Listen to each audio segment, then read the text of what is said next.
Welcome, friends. Today, we are doing a fragrance list. Incredible. It may or may not have escaped your attention that I do not do many lists. I do my fragrance rotation every Sunday, and then maybe once in a while I will drop an obscure list. Today is one of those days. Excuse me whilst I hydrate. Now, while there are 10 fragrances here, they are not in any particular order, and these are for varying degrees of heat. Okay, so don't worry, none of these are like better than others or anything like that. I'm not ranking them. Rarely will I do a ranking video, but I've experience with all of these and wearing them in heat. So I will start at the beginning. And a bit of a strange one to start with, and you wouldn't expect it because it's a little bit ambery and it's a little bit sweet, and you might think that it would be cloying. But if you apply this, it's all about application, okay? If you apply this right, this will work wonders for you in the heat. So the first one I would like to recommend is Bee by Zoologist. Now, Bee, with its ginger syrup note and its ambery facets, it's very thick, very sweet, very rich. Now, bear with us. This would be good on a hot summer's evening or a warm summer's evening. You know, when it starts to cool down, but like the ground is still baked. That's when this would be ideal, really, for the evening time. It's sweet, it's rich, it's thick. And I absolutely love this. This is one of the 3 that I bought. I might be buying another one. It's also a little bit vanillic. So you may find that you would struggle, like even 2 sprays is probably too much. What you want to do is do that strange thing that they're telling people to do now and spray it in the air and then walk through it. That's probably going to be how you would apply this. Go very, very light on the trigger. Okay, because it's got a lot of stuff in like beeswax and incense. The royal jelly and ginger syrup accords at the top are like literally what I get. Like, it's not honey, it's ginger syrup, you know? Oh, it's so good. I really like this. This is one of my top pickups this year, I think. I haven't worn as much, but that's because I've been using the sample. So I did enjoy this, though, when I wore it in the hot. So that would be my first recommendation for you to try. Second, what shall I pick? Second's a much more obvious choice. Okay, and I have worn a lot of this year, and when I do wear it, it's exactly the opposite of what I've just been saying about Bee. I lay this on thick, and it's absolutely perfect for it. And this is Creed's Original Vetiver. It smells like freshly mown grass, or it doesn't actually smell like freshly mown grass as if you got like a handful of grass and just put it up to your nose. It smells like freshly mown grass on the wind. You know, say like your neighbours just cut their grass, or like the person 2 or 3 doors up has just cut their grass. Very fresh, very watery. Excuse me whilst I hydrate. I'm very watery now. Green. And not quite lush. It's not really that rich. It's got a little bit of wood in it. It's got a little bit of like a citrusy sort of fizzy thing going on in it. I think there's ginger in this. Like that might be what gives it its sort of fizziness, or that like there's like an orangeness, but not like an orange, but there's like that sort of hue to it. Bergamot, obviously, that'll be what gives it like that watery sort of greenness. There's what they say is vetiver in it, but it's not vetiver root. It's definitely like the grass aspect of vetiver. Smells very much like a fragrance which isn't in this list that you might expect to be, which is Mugler Cologne, which was a very, very cheap version of original vetiver. Pretty sure they were made by the same perfumer, Alberto Marias. Because God knows we know who didn't make it. You know what I'm saying? So yeah, I'm pretty sure this was made by Alberto Marias, who made Mugler Cologne. There are a lot of similarities. If you can still, I mean, Mugler Cologne's like it's been discontinued now, which is a terrible shame. I mean, Mugler's just completely bottomed out now. They've got rid of everything good that they had, apart from in the ladies' selection. The men's selection's gone. So that's a shame, but there we are. Anyway, I've gone off on a tangent there. This is Creed's original vetiver. I don't know what the modern one smells like. This was very thin to begin with, so I can't imagine that they'd have thinned it out much more, or how it would be possible to thin it out much more. But I'm sure they'll try, you know. It's not ideal. But there we are. Don't pick it up by the lid, Rich. Two very different fragrances to start us off. The next one is different again, but it's more similar to the second one than the first two. So this is you the EDP? Yes, you are. And this is Tom Ford's Grey Vetiver. Now, loads of people have spoke about this over the years. Everybody knows what it smells like. Everybody knows that it's great. Everybody knows that they love it, right?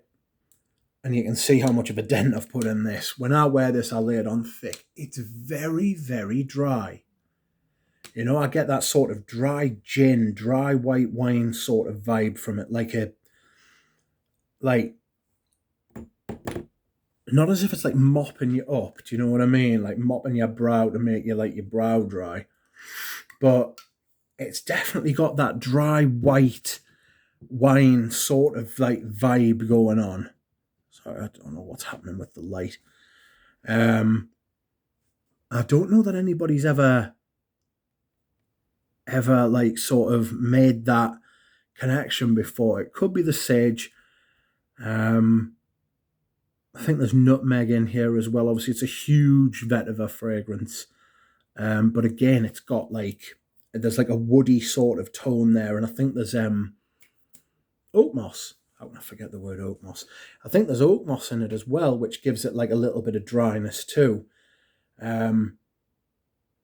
This is fantastic though, because it's very fresh as well, which is like a strange thing. You know, like a dry gin is very fresh when you drink it until it then dries you out, you know. But I really like this for high heat.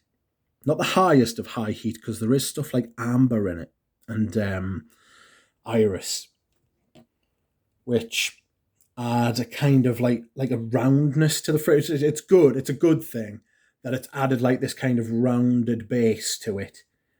But yes, it's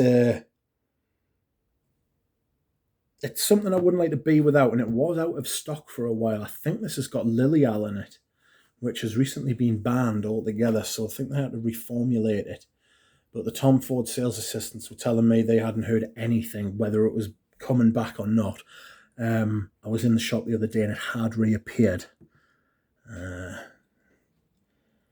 This is my bottle. I don't know what year it's from, but Released in 2009. Fantastic fragrance. This is when Tom Ford was on top of the world, really. Next fragrance we will go for something completely different again. And this is Christian Dior's Dune Pour Homme. I love this stuff. As you can tell by the dent in it, it is fantastic. This is big fig, wood, leaf.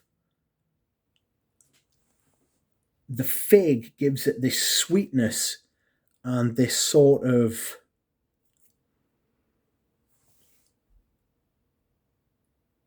this kind of not tropical but Mediterranean kind of vibe, you know, and it just smells right because it feels like it's in the right place at the right time, you know, like you should be able to smell this. Oh, it's fantastic. I really, really love this. I love the bottle as well. The bottle's very ergonomic when you hold it, like with your palm on the front. It's very, very ergonomic. I like that stuff. But this is an unheralded Christian Dior fragrance. Unfortunately, this doesn't get much love, but it should. It's a fizzy fig. So it smells like, I think I've just described it as smelling like fig aid or figonade, you know, like lemonade, but instead of lemons, fig. And it's got that kind of fizzy sort of vibe. So there's a something like a theme being established here. These have got the smell of sort of like drinks, you know. But I absolutely love this stuff, and it's been discontinued. There's a wide diaspora of different fragrances in this list. All of them I love, which is obvious because I've got them. And I have utilized them over the years. So let us move on to the next fragrance, which will be, one moment please, don't fall over. The next fragrance, one I don't think I've ever talked about on the channel before. It is D&G's Masculine. I got a bottle of this off someone when I was younger, and I didn't rate it.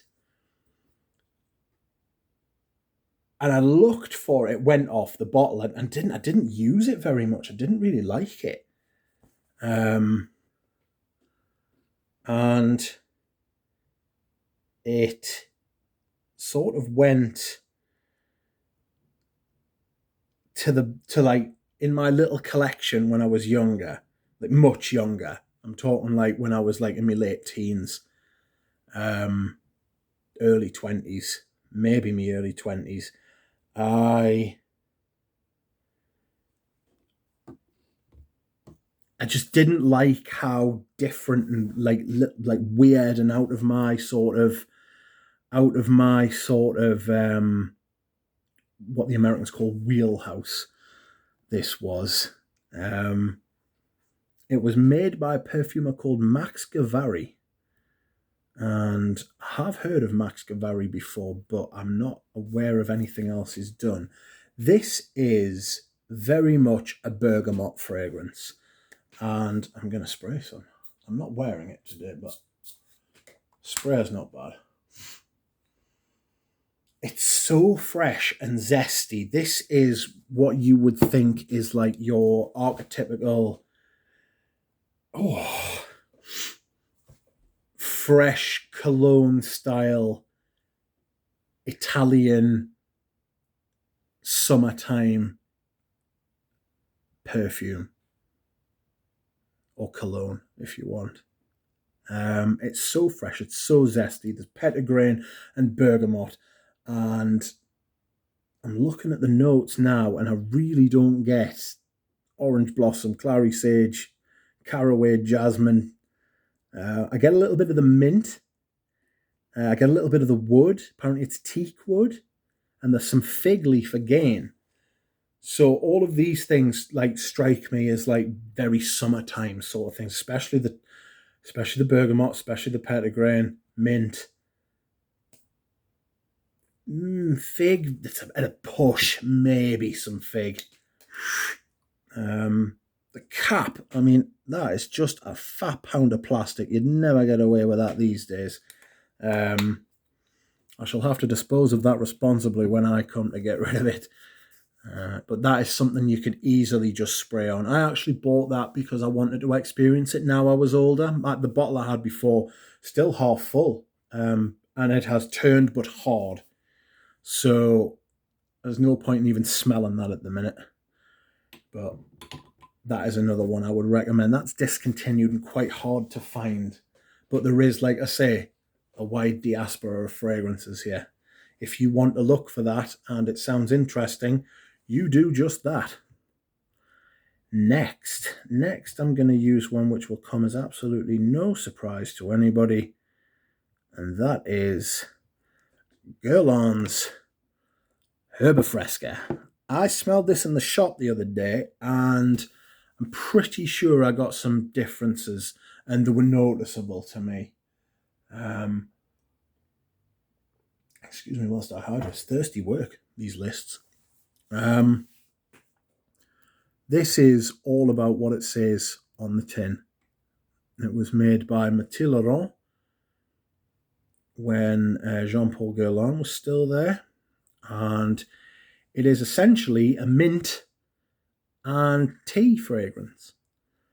It smells fresh, a little bit sweet, just the right side of mint so that it doesn't become chewing gum or toothpastey. It approaches that, don't get us wrong, but it doesn't actually get there. This is an amazing fragrance. It's got that tea sort of vibe in it as well. And when you I don't know if it's the power of suggestion. Some people would say that it was, but when you smell for the tea, you can actually get it. There's a little bit of like zest there from some kind of citrus. I think it might be like a bergamot or a lemon or a lime or something like that. But yes, this is a summer staple which will come as no surprise to any of you that I have included in my list. And it is fantastic. So where am I? Christ, I've only done what? 6. Right. Next. A fragrance I wore when I went to Manchester to meet Jura Rose and Audrey Jane. And I lathered this on, and I absolutely love it. It is one of the most high quality citrus, freshy sort of things. It's not really citrus though, if I'm being perfectly honest. It's just very fresh. And this is Escal en Haiti. I could include the other one as well, Escal en Indonesia. I was mistaken in thinking this had patchouli in it. It's not. It's ambergris from Sumatra. And it's almost like it almost like improves the smell of your skin. You know, like your natural sort of muskiness. I wore this, actually, the Escal en Indonesia, on one of the hottest days when it was a couple of weeks ago. I don't think there was any fragrance that could have helped when it got that bad, though, because it was clearly hotter inside than it was outside, and I didn't want to get into the sun because it was ridiculous. So Escal en Haiti is very vetiver, and then it's got that pink pepper and juniper as well. There's a couple other notes in it, something heavier like coumarin, and like something else, like a resin, just to give it like a little bit of power. But that lasted for me a good 4 to 6 hours. And considering it's what they call a eau de cologne, they're saying it's a eau de cologne. I'm sure they're saying it's a cologne absolute. Yeah, it's an eau de cologne. 85% though, Escal in Indonesia, you know, so there's like 15% like your average eau de toilette. They're very well made. Obviously, they're made by Antoine Lee. Fantastic, fresh, but they've got spine as well. And I would recommend sampling them. The sample sets from Les Indomptables are quite easy to come by, and I think you might have to ask for samples of the two colognes. I don't know if they're included in the sample sets or not. When I got mine, that weren't, so I asked for a couple and I got some as well. So I'll put you back from whence you came. I'll take you over there. Great fragrance. Strike a really good balance as far as like performance to like smell, and then having to take into account the fact that they want to be colognes and they want to be fresh as well. So bear that in mind. They are very, very high quality. Next is a fragrance you have heard me talk about recently, and I absolutely love it. And this is one of the best designers of the century, in my opinion. It is Cartier's Roadster. What a tremendous fragrance. You can see the dent I've put in that as well.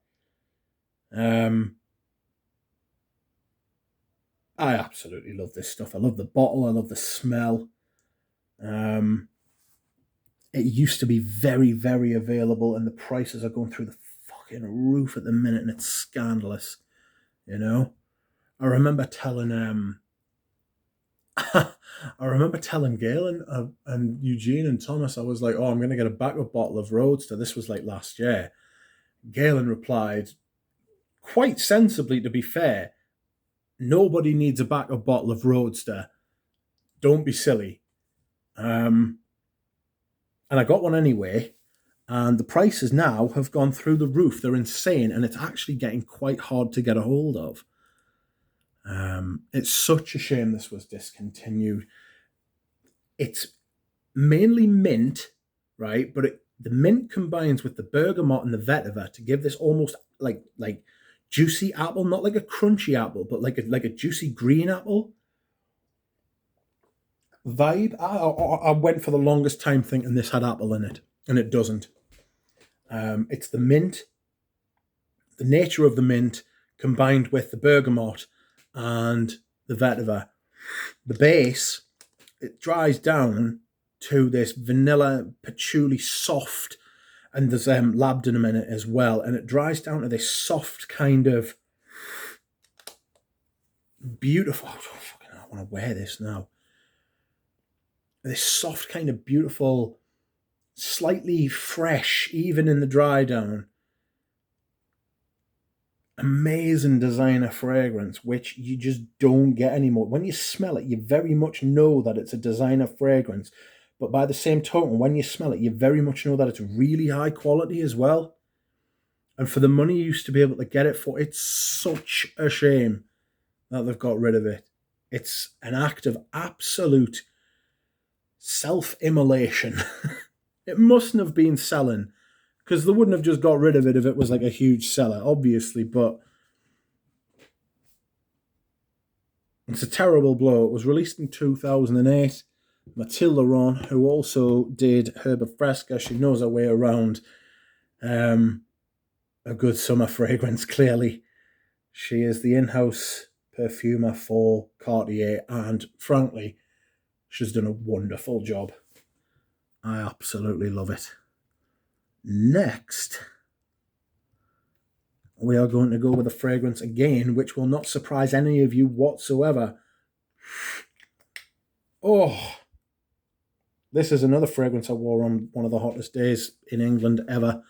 And this is Geranium Pour Monsieur. I got this bottle for something ridiculous like half price in the Les Santas winter sale.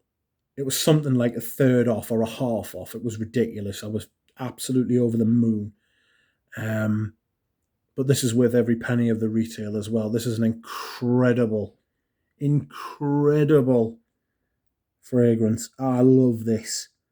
It smells distinctly minty, and it plays on that the whole time. It stays minty, almost spearminty, like a toothpaste or a chewing gum. But again, it stays the right side of that. It never gets that toothpastey. I actually got a compliment on this in the local garage. Somebody said to me, "You smell really nice. Have you just put something on?" And I was like, "I have." And she was like, "What is it?" And I said, "It's Geranium." She was obviously expecting something like to say something that she'd heard of. I told her it's called Geranium Pour Monsieur by Frederick Malle, and she just sort of glazed over. Because she's not going to remember that, but she'll remember how it smelled. It is incredible. It is very much a geranium minty sort of fragrance. There are other supporting notes, but you wouldn't know it, to be honest. They are of very little consequence to me. There's something outrageous in it, like licorice or like something like that, like a little spicy sort of thing as well. And I do mean a little bit. It's definitely not a like nothing is allowed to take away from the geranium and the mint, I think let's have a quick look. Yes, there's star anise, which is give us a break. It's like basically licorice, clove, cinnamon, musk, sandalwood, incense, styrax, benzoin. Those are all bit part players. They're all like foundations, like they are very much underneath the ground, and the rest is like above ground that you can see and look at and love. This is the scent of the summer for me. This is summer 2022 for me. I intend to wear the shit out of this again before the autumn comes. I usually start looking forward to the rotational, because I change my rotation round on the 1st of September. And I usually really look forward to the autumn one because obviously it's autumn and all the great fragrances you wear at autumn and winter. But there's always one or two fragrances I'll miss. And this year it'll be Roadster, Geranium, Pour Monsieur. They really are the scent of the summer for me. And I have got one more, which is also the same. All right. So if you give me 2 seconds, because I don't want to mess this up. Geranium Pour Monsieur. My last fragrance I would like to tell you to try is something that is not easily available, and I do feel a little bit of a shit for putting this in because the prices are scandalous, but it's so good.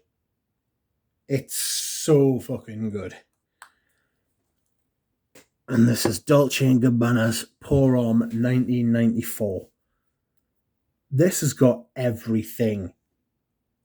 It's got one of those massive note listings. You'll see why I wanted to just buy myself a couple of seconds to get the page to load while I was just waffling there a little bit. This is an Italian cologne, almost perfected for summer in a designer sense. I'm sure there will be some niche or some other Italian style citrus colognes, lavendery sort of things out there that other people will suggest and say, but for me, this is the high water mark of that genre. Excuse me whilst I hydrate. You can tell I'm getting excited. I'll run through the notes, right? Top notes, lavender. It's a huge lavender fragrance. There's a massive lavender in this, and it's beautiful. Lemon. The lemon in this is very nice. Now, that is a rare and discontinued phrase in my phraseology. The bergamot, that combines with the lemon. Maybe that's what takes away from the lemon's over zestiness. Maybe it's an Amalfi lemon, you know? Because Amalfi lemons are much more tolerable. They're a little bit creamier. They're very nice. Clary sage, get some of that as well. The remarkable thing about this fragrance is that a lot of the notes, and there are a lot, you get a lot of the notes in it as well. You know? Like, you experience these notes. It's something that you don't get these days in fragrances. You don't get to experience all these different notes. I understand it's because they don't have huge note breakdowns, but you can't tell me there are 3 notes in a fragrance, even the ones they release today. And they always release them with a 3-note listing. And it's like, what the fuck? There's clearly more going on. But anyway, we'll get back to this.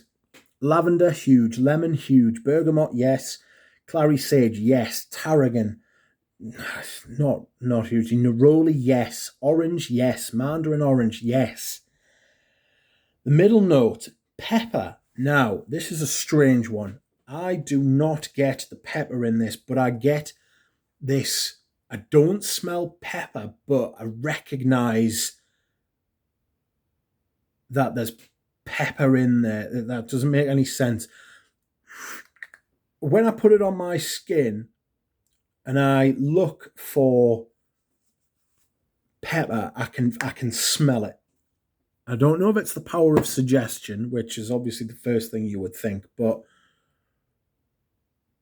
I get it. Anyway, cinnamon, yes, I get that as well. Coriander, not so much. Geranium, little bit. Violet, yes. I get a bit of violet from this. A little bit of purpleness. The iris as well. There's an iris base note in here. I get a little bit of that too. Jasmine, no. Rose, little bit. Base notes. Tobacco, yes. Tonka bean, yes. Sandalwood, very much so. Musk, yes. Cedar, not so much. Amber, kind of. Coumarin, which is the same as tonka bean, but just come on in, do you know what I mean? Everyone else is here. And iris as well. And I get the iris. I get that purpley sort of feel. Lavender, violet, iris, all clary sage even has a bit of purpleness to it.